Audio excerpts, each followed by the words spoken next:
What's going on, everybody? It's your boy Zamboni. I am an herbalist and astrologer. It's time to talk about the astrology of the week ahead. Thank you so much for being here with me this week. Thank you for sending tips via Venmo and Cash App at Zamboni Funk, $ Zamboni Funk. Thank you for sending something via PayPal.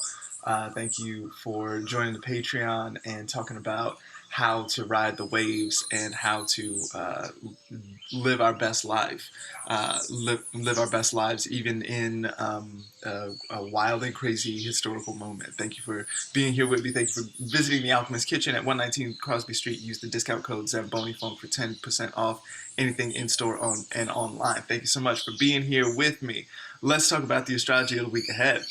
So, so we've been having Mercury retrograde for a little bit here, right? We've got this Mercury retrograde in Gemini. This is a sign that is ruled by Mercury, and so this makes it a very strong one. It's a big deal. Mercury retrograde often talks about miscommunications or misunderstandings or difficulties with the telecommunications or technology or these kinds of things. I, for example, have lost a phone. My phone isn't working right now. And so this video is not even going to be posted on my personal Instagram page because I don't have a phone to do that with right now. But so we're really, this one's been a strong one, right? Neptune in Pisces has been square to that Mercury, and it's been a lot, very confusing. Then we also, last week, we had this Mars-Pluto opposition, which was very emotional. And so it was emotional at the same time as we had anger and confusion going on. And so this week, we're looking at a little sort of, what's the word here? Continuation. We're looking at some more of this kind of vibe. You know, we're doing this some more. So the main event that we have going on this week is we have the other eclipse. We have a new moon solar eclipse in Gemini, in the same sign as the Mercury retrograde. In fact, it's conjunct Mercury retrograde. So within a degree, it's pretty serious. This is so normally when I think about Mercury retrograde conjoining the sun, then this is sort of like a moment of clarity. It's a moment where it's like where we start to move forward again, or we're sort of like in the we don't move forward again. We're just like getting to solutions rather. Mercury retrograde talks about problems a lot. It talks about miscommunications or something like this. Usually there's some kind of, this is the halfway point of the cycle, right? And so we're looking at some kind of all right, we're going to turn a corner now or something like this. But with an eclipse, so we're looking at shadows with eclipses, right? We're looking at, it's going to be on the North Node, and the North Node is associated with confusion and greed and doing more of something and these kinds of things. And so I'm really, this feels like more Mercury retrograde and an intensification of Mercury retrograde themes. If you need to, you're likely going to need to take more time to do stuff. Things are going to be delayed. There's going to be some confusion about stuff. There might be some things sort of like up in the air. The eclipse is also happening square to Neptune and Pisces, and so there's this really, confusing or nebulous or infirm kind of capacity here. And so it looks like a lot. So this is going to be happening, on the 10th. And that's a new moon, right? So we've got something here which sort of like wants to begin a new something.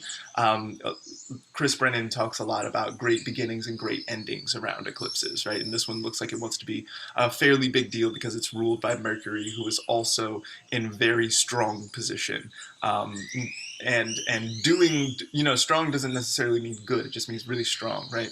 And so we've got this super strong Mercury, which is emphasized as a result of being retrograde, as a result of being Cazimi, and is kind of like the focal point in the sky in this moment. And that this eclipse looks like it wants to be a really big deal, especially for Gemini placements. We can think about words and communication. We can think about the way that one expresses oneself. We can think about dialogue, conversation. We can think about writing things. Your journal has never been more valuable than it will be this week, this kind of thing. You know what I mean? The expression of words and ideas, even if you don't have an audience, is still likely to be very important. So check that out. The real good news here is that after the moon is in Gemini, right? So the moon is going to swoop through Gemini. And so for most of the beginning of the week, we're going to be seeing like this is our last quarter moon. It's our balsamic moon as well. And so we're going to be looking at darkness, and we're going to be looking at, wrapping things up, finishing all of these kinds of things. And then the moon is going to be new in Gemini.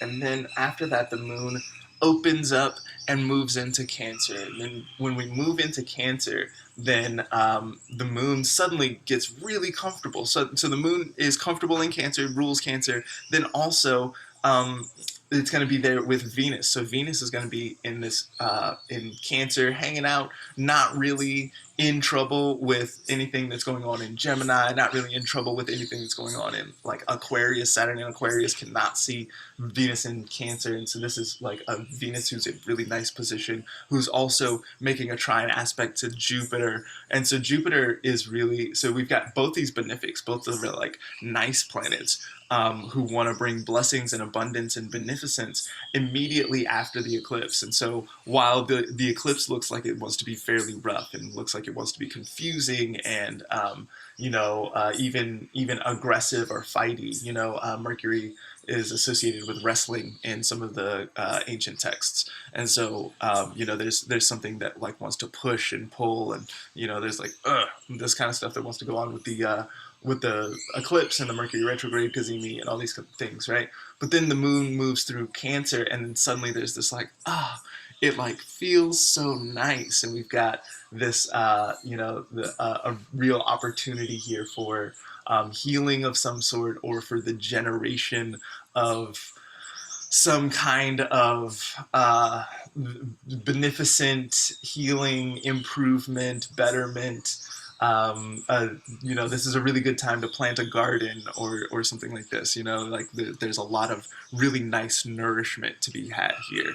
Maybe one of the popular things to do recently has been to talk about how scary eclipses are.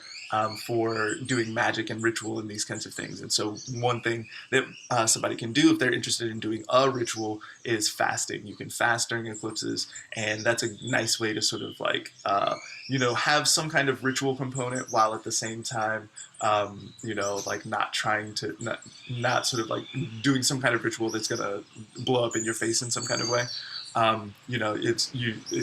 It's sort of like centering, and, it's, fasting is a nice little thing that you can do, right? But then after that, you might break the fast and eat something super delicious and like feel the nourishment come into your body. And so there's something nice here that feels like, maybe it's a little bit difficult toward the middle of the week, but then we're going to move into I don't even necessarily know that it's going to be clarity, right? I just think that it's going to feel a little better. There's some medicine in having sat with the moment. And so this one's a very busy week, and it's likely to be super busy and feel unproductive by the end of the week. And I think that just like being with it is a lot of what needs to go on with this kind of energy.